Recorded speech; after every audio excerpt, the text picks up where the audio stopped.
Sir ये बताएं कौन सी कंपनी चला रहे हैं आप और कितना आपका पैकेजिंग है, कितने देशों में आपका ब्रांड का केला एक्सपोर्ट कर रहे हैं? मेरी कंपनी का नाम है संद्रिया एग्रो।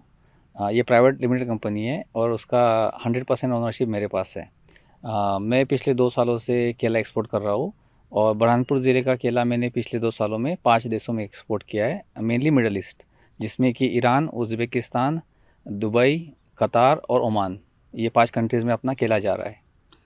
इस तरह से आपने जॉब छोड़ी, कैसा आपको इसका लिए प्रति हुआ है कि अपने ये केले को वापस करना चाहिए और आप कहाँ से अमेरिका से जॉब छोड़ के आए? मैं 2020 में अमेरिका में अमेज़न में काम करता था। कहीं न कहीं मुझे ऐसा लगता था कि जॉब करके बूढ़ा होने से बेटर है अपने ज़िंदगी के 2 साल निकाल के कुछ अपने देश के लिए, कुछ अपने लिए करूँ। ये सोच के मैं 2020 में देश आया और मुझे काम के अलावा खेती मेरे पापा ने थोड़ा सिखाया था जब मैं छोटा था। तो मैंने खेती चालू की और वहीं से मुझे एक्सपोर्ट की आइडिया मिली और फिर मैंने 2 साल पहले ही संद्रिया एग्रो को रजिस्टर करके एक्सपोर्ट में अपना एंट्री लिया।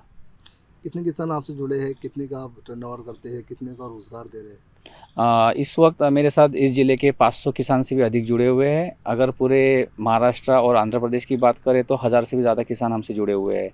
और डायरेक्ट रोज़गार 500 से भी ज़्यादा लोगों को हमने दिया है और अगर इनडायरेक्ट रोज़गार की बात करें जो ट्रक ड्राइवर्स है वगैरह वगैरह, तो 1000 से भी लोगों के ज़िंदगी पर हमने प्रभाव डाला है। पिछले साल का टर्नओवर हमारा 32 करोड़ रहा, जो कि ऑनलाइन रजिस्टर्ड है, कोई भी देख सकता है।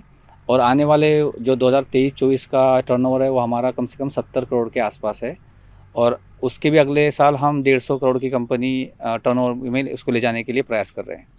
पैकेजिंग और ट्रांसपोर्टिंग का आप किस तरह से काम करते हैं? पैकेजिंग हमने पूरा इंटरनेशनल स्टैंडर्ड्स को अडॉप्ट किया है। जो इक्वाडोर, फिलीपींस की क्वालिटी फॉरेन मार्केट्स में आती है, उसी तरीके के बॉक्स, उसी तरीके का प्लास्टिक, वैक्यूम वगैरह हम यूज़ करके इसको एक्सपोर्ट करते हैं।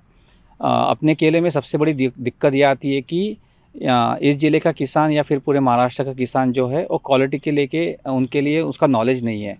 सो उसकी क्वालिटी कैसे बनाई जाए उसका नॉलेज हम किसानों को देते हैं और जो किसान बोलते हैं कि हमको नॉलेज लेने के बाद भी हम उसकी क्वालिटी बना नहीं पा रहे, वहाँ पे हमारी टीम जाके उसकी क्वालिटी बना के फिर हम उसको पैक करके एक्सपोर्ट करते हैं। ये बताएं कि आपको प्रेरणा कैसे मिली जो आप अमेरिका से आप जॉब छोड़ के बुरहानपुर आए? उसमें 2 चीज़ें हैं। एक तो मेरा एक खुद का थॉट था कि मुझे अपनी ज़िंदगी में खुद के लिए कुछ करना है, अपने देश के लिए कुछ करना है। दूसरा, एग्रीकल्चर में आने के बाद पिछले 2-3 सालों से मोदी जी कह रहे हैं कि किसानों की आय दुगनी करनी है। उसका सीधा मतलब ये है कि जो मिडल मैन है उसको हटाना है। तो एक्सपोर्ट में हम डायरेक्टली किसानों से लेकर उसको फ़ॉरेन में बेच रहे हैं, तो उसमें कोई भी मिडल मैन नहीं है। अकेली मेरी कंपनी ही प्रोक्योर करती है और मेरी कंपनी ही एक्सपोर्ट करती है। तो इससे हमको जो भी मुनाफ़ा होता है, हम किसानों को अच्छी रेट बनाना का रेट देकर उनकी आय बढ़ाने का प्रयास कर रहे हैं। अब जैसे बहुत से युवा है जो कि भारत से बाहर काम करते हैं और इस एग्रीकल्चर में आना चाहते हैं, उनके लिए आप क्या संदेश देना चाहेंगे, क्या प्रेरणा बनेगी आप? उसके लिए ये संदेश है कि आप फॉरेन में रहकर भी अपने देश अगर डॉलर भेज रहे हैं तो वो एक प्रकार की देश सेवा ही है। अगर आप चाहते हैं एग्री में कुछ करना या अदर सेक्टर्स में करना, तो इस वक्त और आने वाले 5 सालों में आपके लिए यहाँ पे बहुत सारे अपॉर्चुनिटीज़ है और 5 सालों बाद अगर आप आना चाहोगे तो शायद देश काफ़ी आगे चला जाएगा। तो 2028-30 तक ही अपने देश में कुछ भी उद्यम खोलने के लिए एक बहुत अच्छा इन्वायरमेंट बना हुआ है।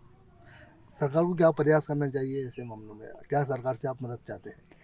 हम सरकार से इस अभी तक तो हमने कोई भी प्रकार की मदद नहीं ली है। हम सरकार से चाहते हैं कि जो गडकरी जी ट्रांसपोर्टेशन मिनिस्टर है, जो रोडें अच्छी बना रहे हैं उसको जारी रखे ताकि क्वालिटी हमारी एंड कस्टमर तक अच्छे से पहुँचे। जो किसानों के जो बड़े-बड़े किसान हैं उसके खेतों में हम चाहते हैं कि पैक हाउस हो ताकि पैक हाउस पैकिंग अच्छे से हो।